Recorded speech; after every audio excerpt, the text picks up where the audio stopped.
a confrontation between Guatemalan security forces and thousands of people from Honduras trying to cross the country and eventually reach the US. That's a tear gas canister. There's 6,000 people travelling, Guatemalan authorities estimate. That makes this one of the biggest caravans from Honduras since they began in 2018. Police tried to stop them on the border. Authorities said they wouldn't let anyone in without a COVID test or the right papers. They call this a danger to a country already struggling with the pandemic. But they got through. These people are desperate.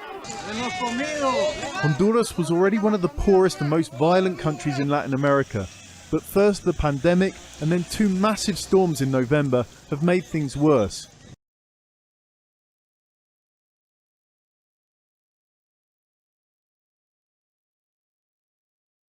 The US, the EU and Canada have called for the immediate release of Kremlin critic Alexei Navalny. He was arrested after landing at a Moscow airport on his return from Berlin. Navalny had been in Germany recovering from a nerve agent attack last August, which he blames on the Kremlin. Russian authorities said they detained Navalny for violating the terms of a suspended prison sentence. A kiss goodbye, then he's taken. Alexei Navalny is arrested at passport control just minutes after expressing hope he might go free. I'm not afraid. I'll calmly go through border control. I'll cross the border and go home. I know I'm right. All legal actions against me are fake. Just minutes earlier, Navalny's plane had landed unexpectedly at Moscow's Sheremetyevo airport. It had been diverted from a different Moscow airport where it had previously been expected to land.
Muntasir Nafi has been trying to build his house for the past 8 years, but he hasn't been able to. He says Israeli settlers regularly attack the building in the occupied West Bank, so he filed a lawsuit against one of them. But in what is believed to be the first case of its kind, it's being heard in a Palestinian court, not an Israeli one. His house is located in Burin village. He says problems began after 2 illegal Israeli settlement outposts were built in the area during the past decade. Nafi's lawyers say this is the first lawsuit to be brought against an Israeli settler in a Palestinian court. They've been able to bring the case as the settler has dual nationality. It followed a decision by the Palestinian president to dissolve agreements signed with Israel. Relations with Israel were later restored, but Palestinian Authority officials still encourage plaintiffs to seek legal action.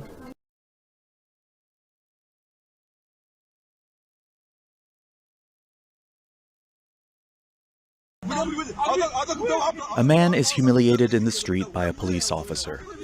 This shepherd is being reprimanded and pushed, apparently because his sheep got too close to the local government headquarters. The video has led to protests that also include the state of the economy, joblessness, and police violence. They came a decade after a street vendor set himself on fire in protest over the same issues, an event that became a catalyst for the 2011 revolution in Tunisia and the Arab Spring. Earlier in the day, Prime Minister Hisham Mishishi had reshuffled the cabinet, adding 12 new ministers to carry out reforms, including new ministers of health, interior, justice, and energy.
The Democratic Alliance has criticised government over its response to COVID-19, the party describing government's procurement of vaccines as a failure.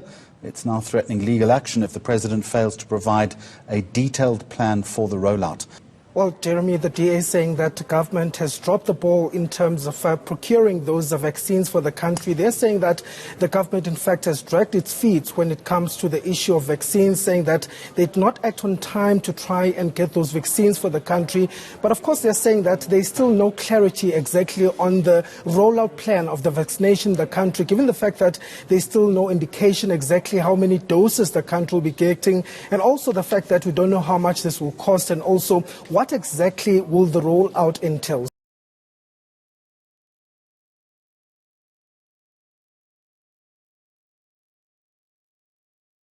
Well, as Europe, the UK and the US race to vaccinate their populations against COVID-19, Africa has so far secured only 1/5 of the vaccination doses that the continent needs.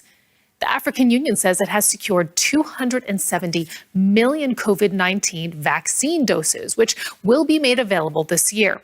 Now, this will supplement the 600 million doses obtained by the WHO's COVAX Alliance for Africa. But some African nations, they aren't willing to wait. Guinea, for example, is now testing the Russian vaccine Sputnik V and has ordered 2 million doses. South Africa has ordered 20 million doses of the AstraZeneca vaccine, and Kenya has ordered 24, which should start arriving by the end of next month. Now, that's not soon enough for many health workers, though, who feel that they have been exploited. They've gone on strike to demand better pay, medical cover, and adequate protective gear. The government is playing down their concerns and threatening to fire those who strike.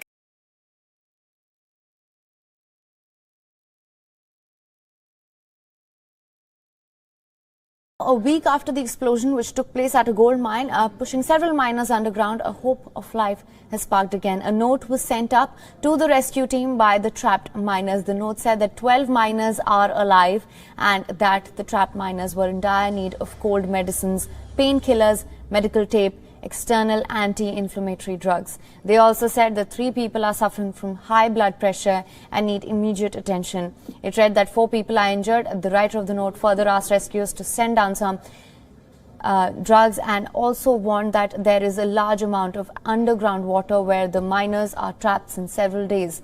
The fate of another 10 miners missing after the explosion still remains unclear. The blast occurred 8 days ago at a mine near Shisha city in eastern Shandong province. It left 22 miners trapped under more than 600 meters from the mine's entrance.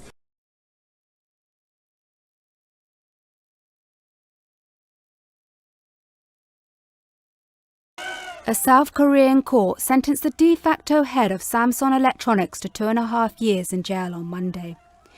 J.Y. Lee was found guilty of bribery, embezzlement and concealment of criminal proceeds worth about $7.8 million. This won't be his first stretch of time in jail.